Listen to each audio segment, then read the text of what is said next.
Nous sommes en octobre 2012 et suite à la demande d'un internaute, je voudrais aborder la question mystérieuse de la transmission du péché originel. Alors si je veux aborder cette question, c'est parce que je dirais que depuis des siècles, les théologiens, les gens se demandent comment il est possible qu'un péché puisse se transmettre de génération en génération. Alors, je voudrais aborder cela, mais j'en profiterai à la suite de cette question pour rappeler un petit peu certaines notions concernant la nature du péché originel et ce qu'on appelle les conséquences du péché originel. Alors la première question que je voudrais aborder en préalable, c'est de savoir si la doctrine du péché originel est quelque chose d'inventé par l'Église, comme le disent certains, lors du Concile de Trente ou un petit peu avant, ou par saint Augustin. En réalité, la doctrine du péché originel, elle est textuellement dans l'Écriture. Le péché originel, c'est d'abord l'acte premier du premier homme et de la première femme, un acte personnel, individuel. Adam et Ève, dit la foi de l'Église, ont véritablement existé. C'est un homme et une femme particulière dont sont sortis tout le reste de l'humanité. Et donc on voit bien dans le texte de la Genèse, au chapitre 3, comment ce péché a eu lieu. Ils se sont révoltés contre Dieu. Et la théologie précise que leur révolte n'a pu être qu'une révolte d'orgueil, pas d'autre chose, pour une raison que je préciserai tout à l'heure.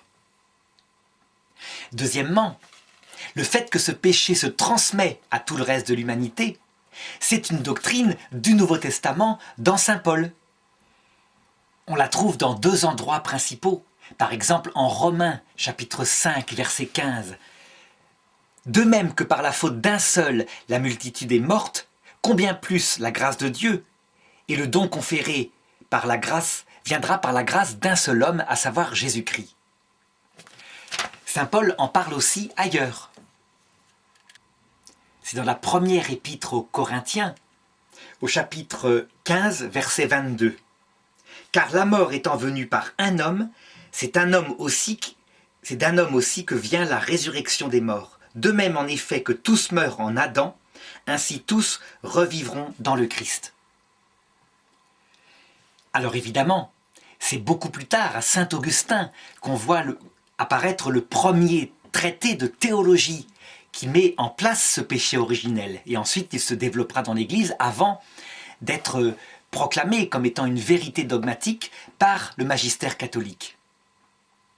Alors ceci étant posé, et ceci permettant d'écarter, je dirais, cette théorie qui, bizarrement, retirerait de la Bible, de l'Écriture sainte, le péché originel. Ceci étant posé, il faut maintenant entrer dans le vif du sujet et voir exactement ce que c'est que ce péché originel et comment il se transmet. Alors le péché originel, c'est tout simplement l'acte individuel, volontaire et libre d'un homme et d'une femme, nos premiers parents qui sont apparus sur terre. Et l'objection qui apparaît tout de suite, c'est de dire « mais comment peut-on croire au XXIe siècle en l'existence d'Adam et Ève ?» Eh bien, l'Église le maintient formellement, au moment où les choses étaient le plus contestées, dans les années, je dirais, 60-70, au moment où des théologiens disaient « c'est le symbole d'un peuple qui a évolué ». Le pape Paul VI avait rappelé fortement l'existence individuelle du premier homme et de la première femme. Alors certains diront, mais c'est pas possible, on voit bien qu'il y a eu des hominidés avant, et qu'il y a eu une évolution qui aboutit à l'homme. La réponse de l'Église, elle est que oui, il y a eu une évolution d'espèces animales hominidées. C'est visible, on ne peut pas le nier, il y a les fossiles. Mais que le premier homme et la première femme à qui Dieu a infusé une âme spirituelle et une grâce pour les rendre intelligents, volontaires, sages.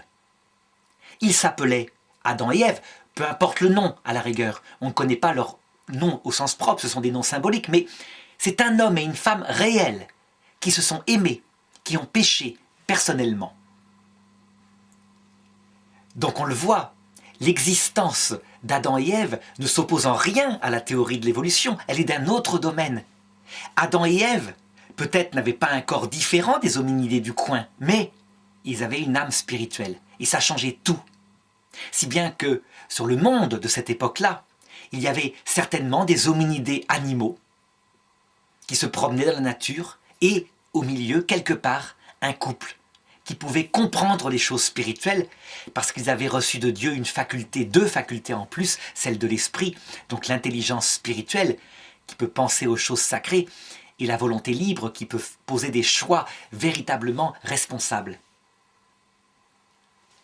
Alors il faut bien comprendre, pour saisir ce que c'est que le péché originel, que Adam et Ève ont un statut particulier. Ils sont patriarches de l'humanité. Ça veut dire qu'ils ne sont pas seulement pères de famille. Les pères de famille, comme nous, sont responsables de leurs propres enfants. Le patriarche est responsable non seulement de ses enfants, mais des enfants de ses enfants, de tout ce qui sortira de lui. Et Adam et Ève étant à l'origine de tous les êtres humains spirituels qui sont apparus sur Terre après, eh bien, ils avaient une responsabilité par rapport à leur descendance. C'est exactement la même chose que si moi, qui mets au monde un enfant avec ma femme, je décide par exemple de ne pas l'éduquer, mais de le mettre dans une pièce où il ne recevra aucun enseignement, eh bien je suis responsable de l'enfant et je serai responsable de son malheur. Adam et Ève, eux, ont une responsabilité bien plus grande parce qu'ils sont patriarches. Abraham, lui, est un patriarche qui engage juste le peuple juif, le peuple hébreu qui sortira de lui. Mais il est quand même un patriarche. Il y a une responsabilité sur sa descendance. Alors, en quoi précisément consistait la responsabilité d'Adam et Ève? Elle consistait dans le fait que Dieu leur demandait, on peut dire, de choisir pour eux et pour leur descendance s'ils voulaient vivre en permanence avec la présence intime, profonde, mystique de Dieu. Sur terre en tout cas, pour après l'obtenir visible, glorieuse, à travers la vision béatifique dans l'autre monde. Ils n'étaient pas obligés d'accepter cela. Ils avaient une certaine liberté pour choisir autre chose. Mais, dès le départ, lorsqu'ils furent créés, lorsque leur âme reçut des connaissances infuses qui firent qu'ils savaient ce qu'ils faisaient sur terre, qu'ils savaient d'où ils venaient, qu'ils étaient créés par Dieu, et où ils allaient, à savoir dans une vie éternelle. Dès le départ, le défi qui leur était mis, c'est ceci.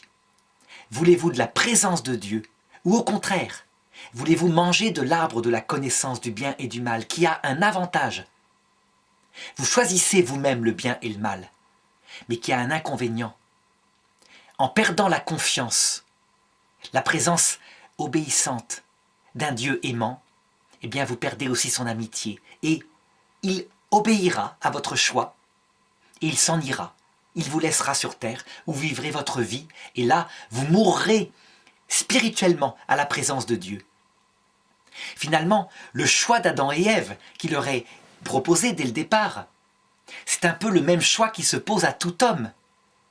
Est-ce qu'il veut aimer, lorsqu'il est adulte, sa femme, celle qu'il choisit, mais en conséquence, il ne peut pas faire ce qu'il veut quand il veut. Il n'est pas maître lui-même du bien et du mal. Il s'engage à la fidélité, à la gentillesse, au travail pour nourrir sa famille.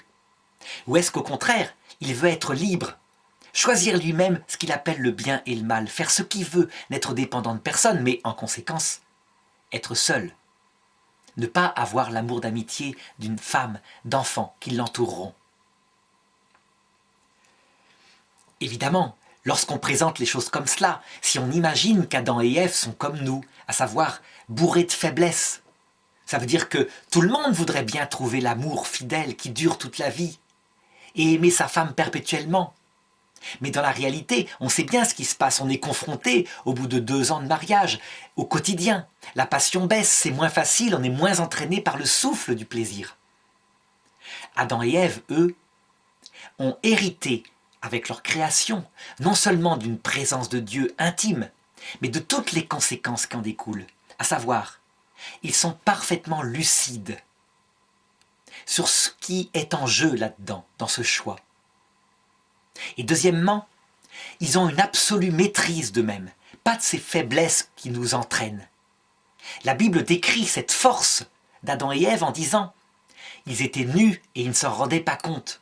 Ce qui veut dire que si Adam et Ève avaient eu une relation physique, puisqu'ils s'aimaient, eh bien, il n'y avait pas, comme chez nous actuellement, cette convoitise pas toujours contrôlable qui fait que l'autre devient un objet de plaisir plutôt que la personne immensément aimée de notre époux, de notre épouse.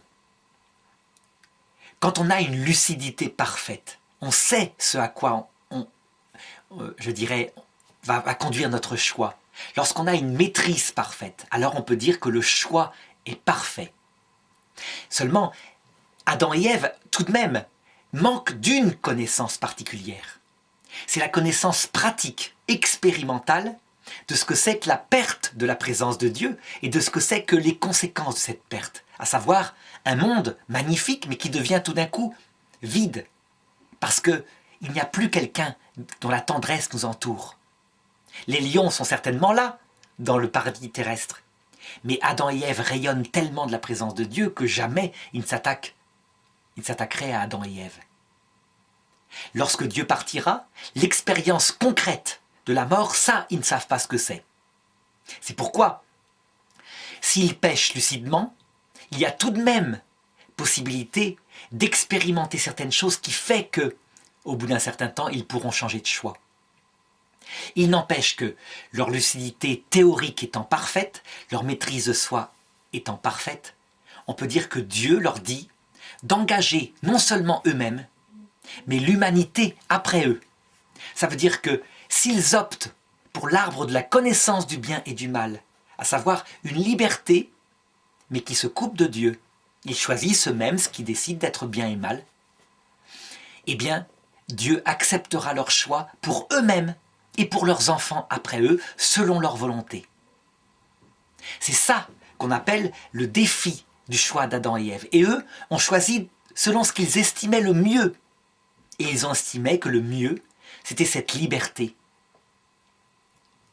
Ils ont estimé que cette dépendance d'amour par rapport à Dieu, eh bien, finalement, ce n'était pas si intéressant que ça. Sans doute parce qu'ils n'en profitaient depuis le début, et que donc ils ne voyaient pas le trésor qu'ils avaient, un peu comme un enfant de riche, qui aurait dans sa chambre des dorures, de la nourriture quand il le veut, et qui du coup se met à dire que c'est quelque chose d'inintéressant, de relatif. S'il expérimente la misère dans la rue pendant un certain temps, il comprendra alors que ce n'était pas du tout relatif ce trésor. Toujours est-il qu'on sait ce qui s'est passé. Adam et Ève ont donc choisi l'arbre de la connaissance du bien et du mal. Et, en se coupant de la confiance en Dieu, eh bien Dieu, tout naturellement, s'est retiré de leur présence. Il s'est retiré du paradis terrestre. Et à partir de ce moment-là, il a décidé de leur obéir, d'obéir à leur choix, de même que si je décide, moi, parent, de ne pas baptiser mon enfant, pour une raison quelconque, par exemple parce que je voudrais qu'il choisisse librement le baptême étant adulte, ce qui normalement est réservé au sacrement de la confirmation. La confirmation, c'est la confirmation du baptême, donc c'est le baptême d'adulte quelque part.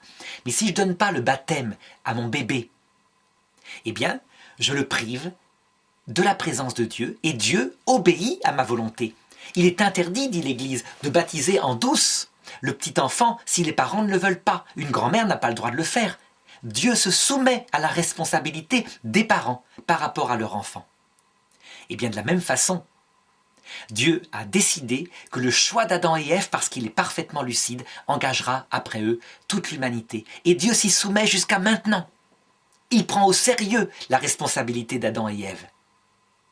Et donc c'est quoi la transmission du péché originel? Alors certains ont imaginé une transmission dans la semence qui fabrique l'enfant, les spermatozoïdes. C'est ridicule. Un péché spirituel ne se transmet pas par de la chair. Non, pour comprendre ce que c'est que la transmission du péché originel, c'est simple. C'est la même transmission qui se passe lorsque des parents choisissent de ne pas baptiser leur enfant. Ça veut dire qu'en fait, c'est une transmission par le choix primitif d'Adam et Ève qui a engagé tous les enfants du monde. Et donc par définition, lorsqu'un enfant naît, qu'il est donc descendant d'Adam et Ève, eh bien, il est sous leur responsabilité et Dieu se soumet. Donc ça se transmet pas par la génération, même si, de fait, c'est par la génération qu'on se retrouve fils d'Adam et Ève et donc fils de leur choix. Ça se transmet comme une décision qui chapeaute tous les descendants d'Adam et Ève. Il n'y a donc rien de magique dans la compréhension du péché originel et de sa transmission. Tout le monde l'expérimente. Comme je le disais tout à l'heure, nous faisons des choix pour nos enfants et ces choix engagent nos enfants. À un moment donné, évidemment, lorsque nos enfants sont adultes, ils peuvent faire un choix différent de nous. Eh bien, de même, maintenant que le Christ est venu, que le nouvel Adam a effacé la nécessité absolue que ce péché originel dure jusqu'à la fin de la vie, les enfants se contentent de naître avec. Et les parents peuvent maintenant, en s'appuyant sur le choix du nouvel Adam, de la nouvelle Ève, donc de Jésus et Marie, qui à la croix ont décidé d'annuler, pour ceux qui le voudraient, le choix d'Adam et Ève, eh bien on peut appliquer aux enfants le baptême. Et aussitôt, le péché originel disparaît. Ça veut dire que la présence de Dieu revient dans leur cœur. Mais elle revient de manière beaucoup moins explosive qu'à l'époque d'Adam et Ève. Elle vient de manière silencieuse, mais réelle. Il vient vibrer dans le cœur du petit bébé. Il vient habiter dans son cœur et lui mettre une habitude de cette présence douce que les parents ont la responsabilité d'entretenir en priant avec l'enfant et en priant pour leur enfant. Donc on le voit, le péché originel qui se transmet aux enfants, ce n'est pas un péché coupable chez l'enfant. C'est le péché au sens théologique. Le seul péché coupable, ce fut le péché d'Adam et Ève, dont ils se repentirent d'ailleurs plus tard. La tradition a toujours dit que, ayant perdu la présence de Dieu, s'étant retrouvés dans ce monde froid, où il n'y a plus de tendresse, avec des animaux sauvages, ayant vu leurs enfants s'entretuer, ayant vieilli, étant morts, ils se repentirent et reconnurent que la liberté sans amour, c'était du vent. Le péché originel qui se transmet actuellement est un péché non coupable. La définition du péché, au sens théologique, ce n'est pas forcément la culpabilité, c'est tout à fait distinct de la notion de faute. Le péché, ça signifie simplement le fait d'être séparé de Dieu, d'une relation à Dieu par la charité. Donc il y a des péchés qui ne sont pas coupables, comme par exemple chez le païen, le fait qu'il n'a jamais entendu parler qu'on pouvait aimer Dieu de charité. Il est dans un état de mort spirituelle, on pourrait parler de péché mortel, mais par ignorance, donc qui n'est pas volontaire de sa part. De même, le péché originel d'un petit bébé, il ne vient pas de lui, il vient du choix d'Adam et Ève pour lui. De même, le pardon du péché originel, donc le fait que la présence de Dieu revient dans son cœur, ne vient pas de lui, du petit bébé, mais vient de ses parents de la chair, qui viennent de lui donner le baptême, au moins le baptême de désir, lorsqu'il est dans leur ventre. Donc le péché originel, on dit qu'il est pardonné dès que la présence de Dieu vient de nouveau dans le petit bébé. Par contre, il y a autre chose qui demeure dans les enfants actuellement et que Dieu ne retire pas pour une raison très précise que je vais indiquer tout à l'heure. C'est ce qu'on appelle les conséquences du péché originel. Alors voilà, pour le comprendre. Adam et Ève avaient donc une présence de Dieu dans leur âme, une présence intime, profonde, jaillissante, qui n'est pas la vision béatifique, mais qui est ce qu'il y a de plus proche. Les anges autour d'eux étaient quasiment visibles. Donc c'était véritablement un état de vie qu'on ne retrouve, nous, actuellement, qu'à l'heure de la mort, quand on voit apparaître les anges et le Christ. Mais ce n'est pas encore la vision de Dieu face à face. Ils pouvaient donc se séparer de Dieu. Cette présence avait une telle influence qu'elle se répercutait d'abord dans leur volonté en la rendant extrêmement forte. Donc, lorsque leur intelligence leur disait « ceci est bien, fais-le », leur volonté, tout naturellement, le faisait. Ce jaillissement se répercutait jusque dans leur sensibilité, leur passion, donc par exemple leur passion de désir, leur passion de colère, qu'ils maîtrisaient parfaitement. Comme je le disais tout à l'heure, Adam et Ève ne pouvaient pas avoir un péché de faiblesse. Ça veut dire par exemple se mettre en colère alors qu'ils ne le voulaient pas, comme nous ça nous arrive. Non, c'était parfaitement soumis à leur être, sans effort. Et donc ils ne pouvaient pas pécher par faiblesse. La seule possibilité qu'ils avaient de pécher, de se séparer de Dieu, c'était un choix libre, un choix d'orgueil. Et donc pas un péché de faiblesse comme nous on le commet tout le temps. Troisième répercussion, sur leur corps biologique, qui était en bonne santé, qui était parfaitement résistant par rapport aux microbes qui existaient déjà à l'époque.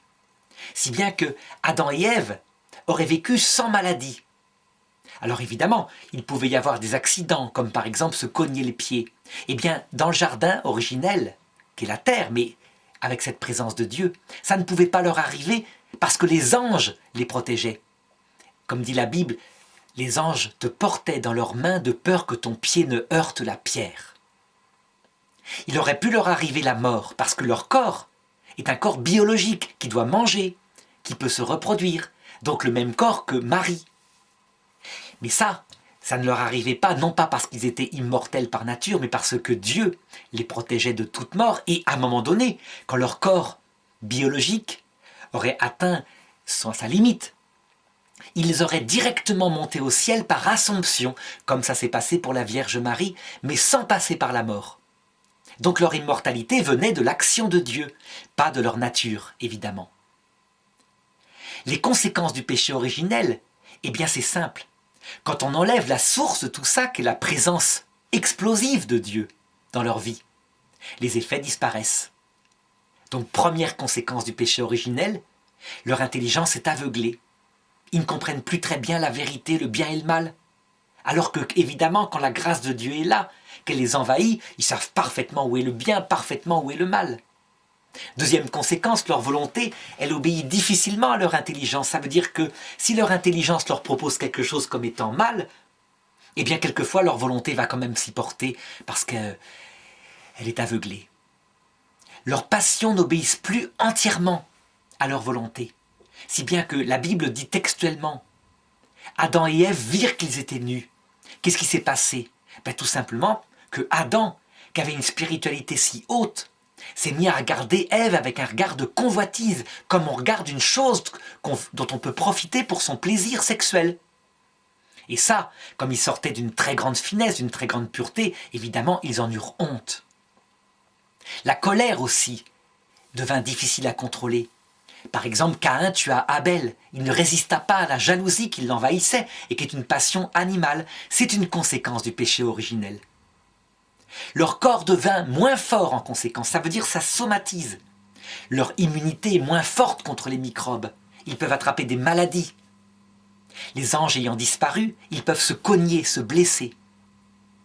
Les anges se cachent. En réalité, ils sont toujours là. De telle façon que, évidemment, Adam et Ève ne meurent pas d'un accident. C'est pas ça qui est le but. Il faut qu'ils aient des enfants. Il n'empêche qu'ils peuvent se blesser. Et enfin, lorsque leur biologie arrive à son usure, comme c'est naturel à une biologie, bien Dieu ne vient pas les chercher par assomption. Il laisse la biologie aller jusqu'à son terme et le corps mourir. Et leur âme sort de leur corps. Et alors, ils se retrouvent dans le passage de la mort, dans le shéol, pour continuer à comprendre un petit peu les conséquences de cette séparation de Dieu. Eh bien, ces conséquences du péché originel que je viens de décrire, Dieu a décidé de les laisser. Ça veut dire que l'acte de Jésus et de Marie à la croix, qui annule le choix d'Adam et Ève, si nous, parents, nous voulons bien l'attribuer à nos enfants, il permet d'avoir la présence de Dieu, mais une présence douce, cachée, qui ne supprime pas les conséquences que je viens de citer. Et pourquoi Dieu ne supprime pas les conséquences? Pour une raison simple, pour développer l'humilité. Comme dit Jésus, j'ai voulu réduire tout homme au péché afin de leur faire miséricorde. Et il le précise, celui à qui on a peu pardonné aime peu, mais celui à qui on a beaucoup pardonné aime beaucoup. On peut dire que la terre et les faiblesses sont un stage où on expérimente sa misère. Ça ne veut pas dire qu'il faut pécher. Saint Paul, qui traitait de cette question-là, disait alors si la grâce a surabondé là où le péché a abondé, il faut pécher. Il répondait bien sûr que non, pas la peine. Les péchés de faiblesse sont là. On constate en nous cette loi qu'on n'arrive pas à dépasser, donc pas la peine d'ajouter des péchés, comme le firent certains qui comprirent mal cette spiritualité. On est pécheur, il suffit de se regarder. Personne n'arrive à résister à tout. Chacun a sa faiblesse. Et quand il résiste à tout, sur les conséquences charnelles ou sensibles des péchés originels, alors il développe de l'orgueil spirituel. Sa volonté se met à se dire « je suis quand même quelqu'un de bien ». Donc il suffit de se regarder pour comprendre qu'on est pécheur. En vue du développement de l'humilité. Alors est-ce qu'un jour, ces conséquences du péché originel seront enlevées? La réponse est oui. Elles seront enlevées à l'heure de la mort. Jusqu'au terme de notre vie biologique, elles resteront. Le père Emmanuel de Floris, à qui je me confiais quand j'étais jeune, me disait « Les tentations les plus fortes, il avait 85 ans, demeurent jusqu'à 3 heures après la mort. » Il disait ça en riant pour dire que jusqu'à la fin de cette vie, elles restent de peur qu'on s'enorgueillisse. Il a mis dans notre chair une écharde, dit saint Paul, afin que la merveille des connaissances que nous avons n'exalte pas notre cœur et ne nous conduise pas à la perdition. Mais à l'heure de la mort, qui est le terme de cette vie, qui est la 11e heure de cette vie, dans le passage entre ce monde et l'autre, alors le péché originel est enlevé. Pardon, les conséquences du péché originel sont enlevées. L'ignorance est enlevée par le fait que le Christ revient dans sa gloire, accompagné des saints et des anges. Donc on comprend son évangile. L'ignorance est enlevée dans la mesure où on voit apparaître de nouveau, comme en Éden, Lucifer, le dragon primitif, qui propose l'enfer, le même qu'il avait proposé à Adam et Ève. La faiblesse de la volonté est enlevée, dans ce sens que, en voyant ce que c'est vraiment le paradis, à travers Jésus, et ce que c'est que l'enfer, cette liberté solitaire et orgueilleuse, on n'a plus peur. La volonté ne peut pas être poussée par autre chose que ce qu'elle a choisi d'être au cours de la vie qui a précédé. L'homme égoïste aura tendance à mépriser le Christ, si humble, si miséricordieux, et à exalter Lucifer avec sa gloire admirable pour les cœurs orgueilleux. L'homme humble se précipitera vers Jésus et fuira Lucifer, parce qu'il sait ce que c'est que l'orgueil solitaire qui ne donne pas le bonheur. Les autres conséquences du péché originel, comme par exemple les faiblesses sensibles, la folie, les névroses, les tentations, le manque de maîtrise de sa sensibilité, de son concupiscible, son irascible, ça disparaît. Tous les gens qui approchent la mort en témoignent. Ils ont un sentiment de plénitude sensible extraordinaire. Eh bien, le foyer de péché a disparu de telle manière que le choix devant être porté à ce moment-là, mais cette fois un choix qui suit l'expérience de sa misère durant toute la vie terrestre, soit fait de nouveau en toute liberté. Mais cette fois dans une liberté absolue par rapport à Adam et Ève, une liberté non seulement spéculative, on sait ce que c'est que le bien et le mal en voyant Jésus et Lucifer, mais une liberté, une lucidité pratique, parce qu'on a vécu soit la vie terrestre, soit le passage de la mort, où on a expérimenté sa misère, chose que Adam et Ève n'avaient pas encore fait lorsqu'ils venaient d'être créés. Ils expérimentèrent, comme je l'ai dit, cela un peu plus tard, et c'est ce qui leur permit d'être sauvés par le passage dans la misère. De même, à l'heure de la mort, l'homme ne meurt plus. Il ne peut plus connaître la mort, il vient de la connaître, il est en train de la connaître, il est dans le passage. Et donc, de nouveau, sa vie, il le sait, ne pourra pas s'arrêter. Et la peur du néant, s'il en avait peur, disparaît complètement. Il sait qu'il est une âme faite pour l'éternité. Donc on peut dire que, à l'heure de la mort, pour tout homme sans exception, le péché originel est pardonné dans la mesure où le Christ se montre dans sa gloire. Le Christ qui est Dieu fait homme. Et les conséquences du péché originel sont enlevées dans la mesure où toutes les faiblesses disparaissent et qu'un choix absolument libre peut être fait, au point que ceux qui refusent la grâce, dit sainte Faustine dans son petit journal, sont responsables d'un blasphème contre l'Esprit Saint. Ils se mettent en enfer pour l'éternité parce que, parfaitement lucides et maîtres d'eux-mêmes, ils méprisent le Christ pour toujours, ils ne reviendront jamais en arrière. Et au contraire, celui qui se convertit, qui renonce au péché, qui se met à genoux, eh bien sera un jour dans la vision béatifique C'est ce que promet Jésus à travers la sentence de ce qu'on appelle le jugement individuel. Donc on le voit par ce panorama qui dure 30 minutes à peine. On voit à quel point toute la théologie catholique est unifiée, cohérente. Le début, l'alpha, le commencement de l'humanité et le péché originel trouvent leur oméga, leur terme, leur explication à l'heure de la mort.